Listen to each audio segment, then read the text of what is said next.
Dhaggeeffattoota tokko. Har'a immoo kutaa lammaffaa afaan Python qabadhee isinii yaaddeera. Afaan Python kutaa lammaffaa kana keessatti immoo haalatti daataa Python keessa jiru ittiin representii goonuu ilaallaa jechuudha. Isaan keessaati fakkeenyaaf asirratti seelii uumuu dandeenya yookiin immoo ittuma fufnee barreeffachuu dandeenya. Ammaaf kun waan fayyadneef maybe as kanatti seelii uumachuu dandeenya yookiin kana yeroodhaaf koomentii gochuu dandeenya. Koomentii gochuu barbaadan mallattoo shaarpii qofa gadi tuqaa. Mallattoo shaarpii tuqxan innis ni gochuu. Amma mee fakkeenya fudhannee jalqabna. Daataan keenya daataa akkamiiti? Daataa akkamii qaba? Daataa akkamii irratti hojjetaa jirra jennee yeroo ilaallu fakkeenyaaf akka aadaa Oromootti mee gadaa fudhanname. Gadaa keessaa immoo sadarkaa gadaa irratti hojjenna.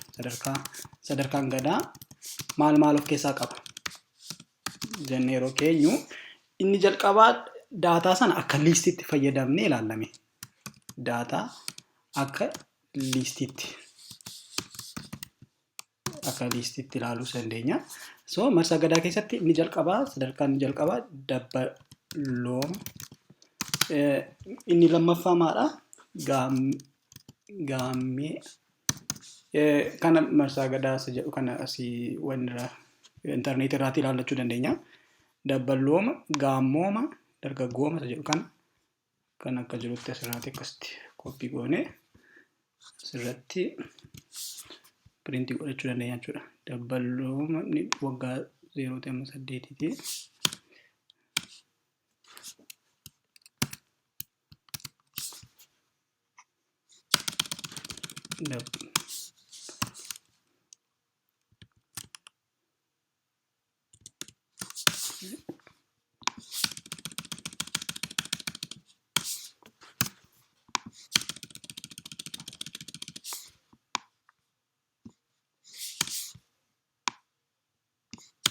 Amma maal gochuu dandeenya? Kana akka liistiitti fayyadamneerra. Akka liistii sana keessaati immoo fakkeenyaaf maal yeroo baay'ee Python keessatti liistii keessatti inni jalqabaa miseensi jalqabaa 0tiin bakka bu'aa. Miseensi inni lammataa 1, miseensi sadaffaa 2, miseensi sadaffaa 2, miseensi arfaffaan 3, miseensi arfaffaan 1, miseensi arfaffaan 3, miseensi shanaffaa immoo 4 bakka bu'aa jechuudha. Tokko lakkoofsa miseensotaa hir'isuu tokkoon jechuudha. Amma fakkeenyaaf kan keessatti print jennee sadarkaa gadaa fakkeenyaaf amma dabballoomamuu maal barbaanna nuti? Isa barbaannu sana fakkeenyaaf akkasuma square bracket bannee 0 goone maal fiduu qaba nuuf jechuudha. Dabballooma nuuf fiduu qaba ilaalame. Asirratti dabballooma nuuf fideera garuu is not defined. Maaf defined hin taane kuni is it intinidha moo lakkoofsadha moo jechadha yeroo jettee laattu kun maadha jechadha. Kanaaf kompiitara sana keessatti hin beekamne. Kanaaf maal gochuu qabna jechuudha? Stringii gochuu qabna jechuudha. Kun stringidha jechuudha. Kanaaf kana stringitti geeddarra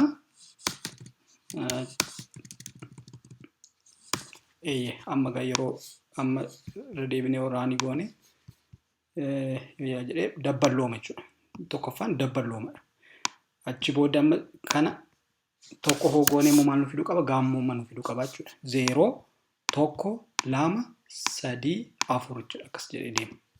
Kanaaf amma immoo gaammooma nu fidee jechuudha. So amma wanni keenya sirrii hojjetaa jira. Aga amma liistiitti fayyadamnee amma immoo liistii irraatii kaanee taapil kan jedhamu jira. Isa immoo taapiliin maal akka ta'e immoo ilaalla. Taapilii jechuun salphaamatti akka kanatti barreeffamti.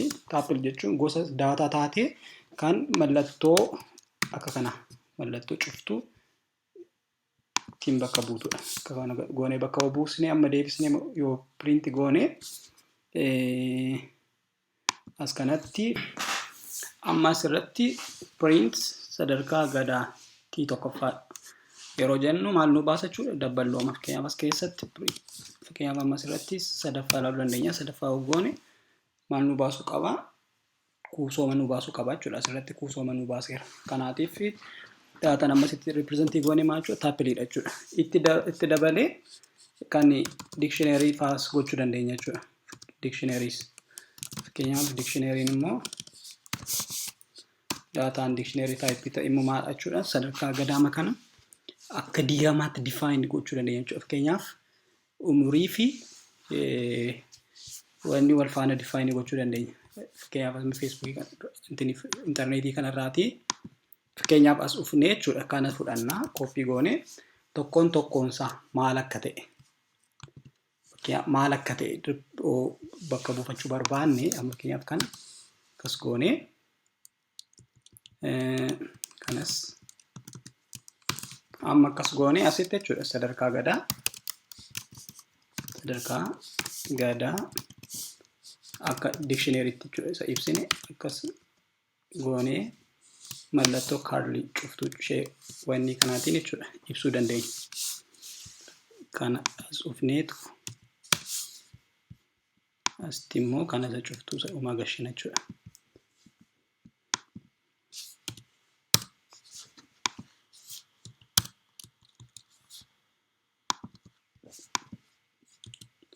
Haala kanaatiin data type gosa sadan iyyuu ibsuu dandeenya irraa jechuudha. Kana akka dictionarytti nu ibsa jechuudha kun. Amma asirratti maaltu rakkoo jira? Isaanitti aansee maaltu jiraachuu qaba? Kana kanarratti koomaa jiraachuu qaba. As koomaa gochuu qabna. So now amma sirrii deemeera jechuudha. Kanaaf amma print sadarkaa gadaa D keessaati dictionary keessaati jechuudha. Maal fayyadamuu barbaanna nuti? Dabballoomni umurii meeqa akka ta'e fakkii waggaa meeqa akka ta'e kan inni baasu gochuu dandeenya jechuudha. Asofni raanii goona. Kanaaf waggaa 0 amma 8tti jedhee asitti nu baasee jira jechuudha. Fakkeenyaaf isaan kana qobaatti ilaaluu barbaanne kana commentii goonee ilaaluu dandeenya qobaatti. Kanas qobaatti commentii goonee ilaaluu dandeenya. Kanaaf as yeroo ofne ilaallu waggaa 0 amma 8tti jedhee jechuudha dabballoomni. Amma fakkeenyaaf asitti jechuudha kana finnee copy goonee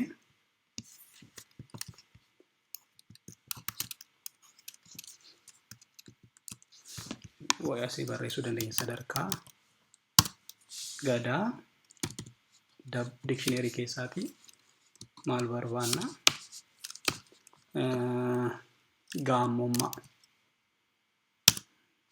gaammummaa barbaanna chi booddee sitii dirootti cufnu maal godha waggaa 9 hanga 16 jedhee nu baasa jechuudha. Kanaaf inni nuti amma listii keessatti tokkoon gashine kun asitti immoo akka dictionarytti akka inni define nu goone jirra jechuudha. Kanaaf kuni faayidaawwan daataa gosotti nuti ittiin represent gochuu barbaannu maalidha? Fakkeenyaaf yoo akka dictionarytti kaa'attan faayidaa amma isinitti kana sinii kenna, yoo akka taappiliitti kaa'attan kana sinii kenna, listiitti yoo kaa'attan immoo kanatti sinii kenna jechuudha.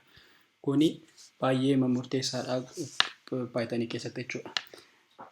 Erga kana jennee daataa keessatti akkamittiin lakkoofsotaaf jechoota wal faana deemsisuu dandeenya isa jedhu immoo ilaaluu qabna. Fakkeenyaaf yoo as ufnee ilaalle fakkeenyaaf aatiin amma 20 jettanii baatiin immoo bishaan otoo jettan jechuudha. 30 bishaan walitti hidhuu hin dandeessan. Dogoggora. Garuu jechuudha bishaan 30 jettanii yoo ajajachuu barbaaddan maal gochuu dandeessu? Ida'uu string together aatiin hogootan bishaan 30 jedhee isinii baasa jechuudha. Akkuma asirratti argaa jirtan kana. Fakkeenyaaf amma bishaan isa jedhu keessaati jechuudha. Baa keessaati. Fakkeenyaaf haa kana qofa yoo barbaaddu ta'e 0 1 2 3 jechuudha. Sadaffaarratti argama jechuudha. Kanaaf baa sadaffaa yoo barreessitan maal argattu? Haa argattu jechuudha. Isinii garee haa sana argattu jechuudha. Fakkeenyaaf Saafi haamu hoo barbaaddu ta'ee baa jettaniiti 3 aga 4tti yoo gootan okay 3 amma 4 haa fide tokko as dursuu qabna jechuudha. 2 aga 4tti oo fiddan shaa mallattoo qubee shaa kana isinii baasa jechuudha. Bishaan keessaatii shaa sana isinii baasa jechuudha. Kanaaf wanni akkasii kana keessaatii akka barbaadan fayyadamu jechoota keessaatis balleessuu dandeessu, jechoota keessaatis itti hidhuu dandeessu. Innaa Paayitaniin faayidaawwan gurguddoo akkasii qabaachuudha baay'ee namoota wajjinitiin kan walii galuudha piroograamiin isaa. Kutaatti aanutti amma wal agarruutti na wajjin ta'a walii wajjinitiin waan guddaan hojjenna.